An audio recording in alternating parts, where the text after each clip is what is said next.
Development है इस वक्त वो ये है कि गज़ा में जंगबंदी हुई है और ये बहुत बड़ी डेवलपमेंट है आज की। गज़ा में आपको पता है कि गुज़िश्ता लगभग 1.25 साल से ज़्यादा हो गया है, एक जंग चल रही है। इसराइल ने वहाँ पे हमला किया गज़ा के ऊपर और बहुत सारे मुसलमानों को शहीद किया, जिनमें बच्चों की बहुत बड़ी तादाद है। हज़ारों की तादाद में बच्चे शहीद हुए हैं। ख़वातीन भी, स्कूलों और अस्पतालों को भी निशाना बनाया गया। फिर जवाबी कार्रवाई के अंदर इसराइली भी जो है वो भी मारे गए और दोनों तरफ यरगमाली मौजूद हैं, दोनों तरफ कैदी मौजूद हैं। अब इस सूरत हाल के अंदर जो है वो गज़ा में जंगबंदी हुई है। अब जंगबंदी के हवाले से तो गज़ा में खुशियाँ हैं, लोग वहाँ पे जश्न मना रहे हैं, आतिशबाजी भी की गई। लोगों को बड़े लंबे अरसे के बाद ऐसा वक्त नसीब हुआ कि अब वो अमन के साथ रह सकते हैं और इस जंगबंदी को ऐसा सोचा जा रहा है कि शायद ये लंबे अरसे तक चलेगी, क्योंकि डोनाल्ड ट्रंप ने यह कहा था कि वो गज़ा में जंग बंद करवाएगा। मैं आपको ये पहले बता रहा हूं कि डोनाल्ड ट्रंप ने कहा था, और एक मरतबा नहीं कहा था, उसने कई मरतबा ये बात की थी। एक खुबैब नाम का एक बड़ा ज़बरदस्त फाइटर है जो केज के अंदर वाली फाइट करता है, और उस फाइटर ने भी जब डोनाल्ड ट्रंप से मुलाकात की थी तो उसने यही पूछा था कि क्या आप गज़ा में जंग को रोक देंगे।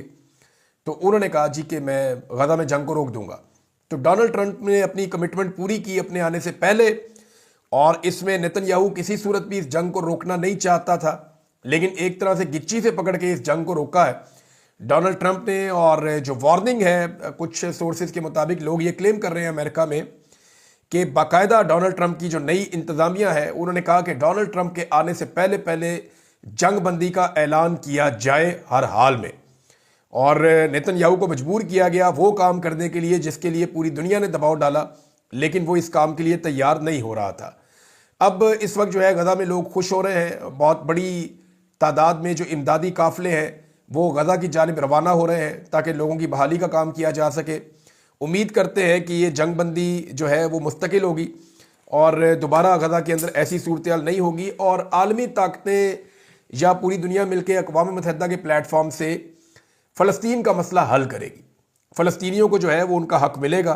तो कतरी वज़ीर आज़म ने इसकी अनाउंसमेंट की है, और जब इसकी अनाउंसमेंट हुई तो इसके अंदर मिस्र, अमेरिका और कतर जो है वो इसके अंदर 3 ज़ामिन हैं इस जंगबंदी के हवाले से, और इसका इतलाक़ 19 जनवरी से होगा। हमास और इसराइल के साथ जंगबंदी के मराहिल पर अमल दरामद होगा। दोनों तरफ के जो कैदी हैं वो भी वापस किए जाएंगे। और कतरी वज़ीर आज़म ने कहा कि हम गज़ा में अपने भाइयों को तनहा नहीं छोड़ेंगे। तवक्को है कि मुआहिदा एतवार से नाफजुल अमल हो जाएगा, वक्त का ऐलान बाद में किया जाएगा। और उन्होंने कहा कि मुआहिदे के पहले मरहले में इसराइली यरगमालियों और फ़लस्तीनी कैदियों की रिहाई होगी। मुआहिदे के पहले मरहले में बेघर अफराद के घरों को उनकी वापसी होगी, और आहिस्ता आहिस्ता जो है वो फिर ज़ख्मियों को निकाला जाएगा, मरहम पट्टी की जाएगी, गज़ा की पट्टी से इलाज की सहूलियात जो है वो फराम की जाएंगी। और तमाम फ़रीक़ैन पर अपने वादों को पूरा करने पर उन्होंने कहा जी कि हम ज़ोर देते हैं। अब ये जो जंगबंदी हुई है इससे दुनिया को उम्मीद है कि जो मिडल ईस्ट है वहाँ पे दोबारा ऐसी सिचुएशन ना बने।